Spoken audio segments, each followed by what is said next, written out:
In a small town, nestled between rolling green hills and beside a gentle, whispering stream, there lived an elderly woman named Emma.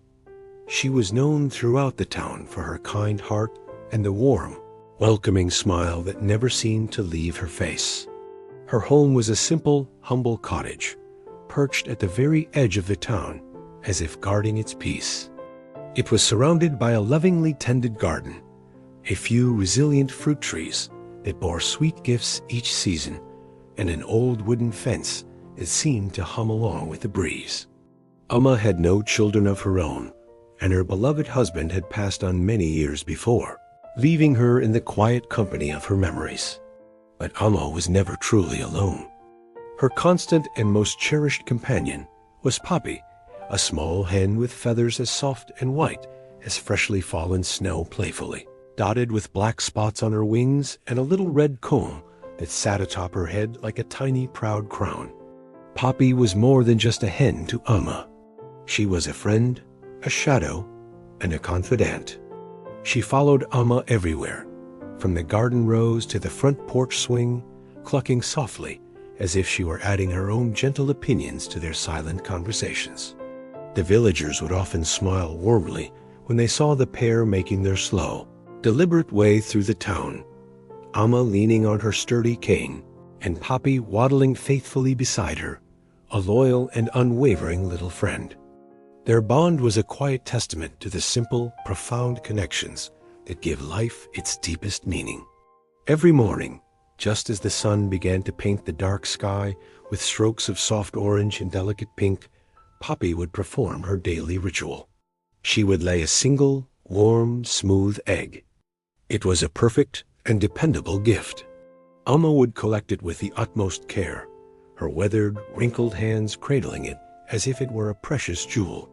Holding it gently, she would whisper the same words each day, a quiet prayer of gratitude. "One is enough, my dear. May we always have just what we need."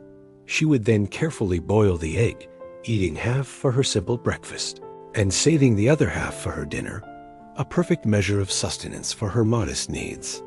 This daily routine was the rhythm of her life, a life lived with deep contentment and peace in her heart. But one morning, something unusual, something that broke the perfect rhythm of her days, happened. Poppy laid 2 eggs.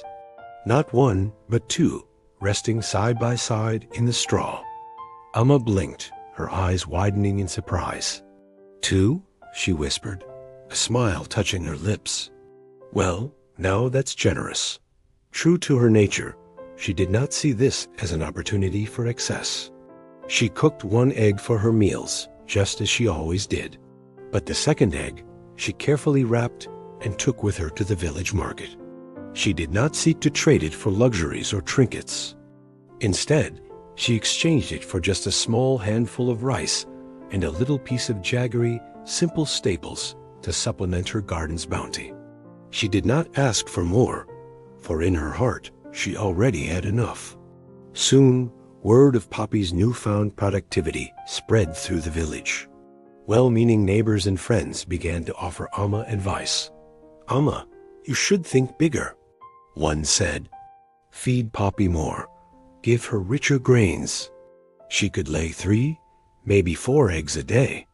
Another villager chimed in, envisioning a grand future for her. "You could start a small business. Sell the extra eggs, buy more hens, and soon you could have a whole farm. Imagine the profits."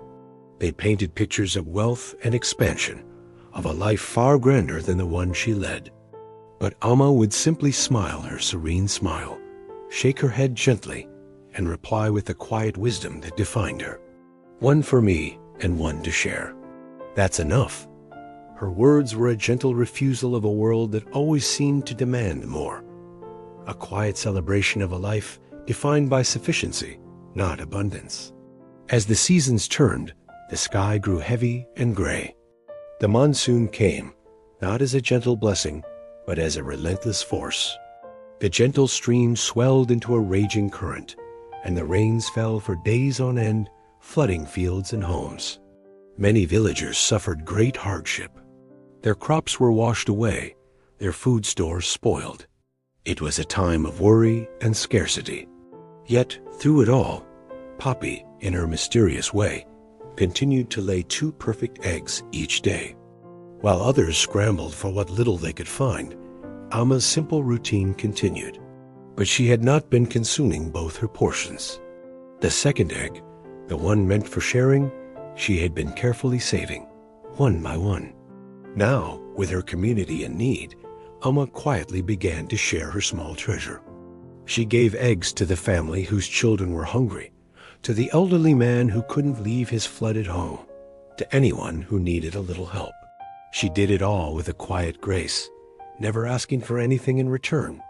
Her small acts of kindness, a beacon of light in the dark and troubled time. After the rains subsided and the sun returned, the villagers who had received her help came to her, their hearts full of gratitude. They remembered their earlier advice, their push for her to build a business and seek profit. One of them asked, a hint of wonder in his voice, "Alma, why didn't you sell more eggs when you had the chance? You could have been wealthy."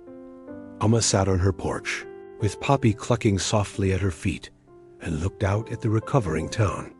She smiled, a look of profound peace on her face, and replied, her voice as gentle as the morning breeze. "Because true happiness," she said, "isn't about gathering more and more for ourselves. It's about loving what we already have and sharing it when the time comes." Her words settled over the small crowd, a simple truth that resonated deeper than any lesson on wealth or success. The villagers finally understood the depth of Alma's wisdom. They saw that her richness was not measured in coins or possessions, but in the love she held in her heart and the generosity she shared with her hands. The story of Alma and her little hen became a quiet legend in the town, a reminder that in a world obsessed with having more, the greatest joy can be found in having just enough to share. For when we lift others up, we inevitably lift ourselves, and together we become truly rich in compassion, rich in peace, and rich in the enduring happiness that comes not from taking, but from giving. If you enjoyed this beautiful story and reflection, don't forget to share it with anyone you think might find it useful. Give the video a like and subscribe to the channel so you don't miss any new videos and new reflections for your life. See you in the next video. See you soon.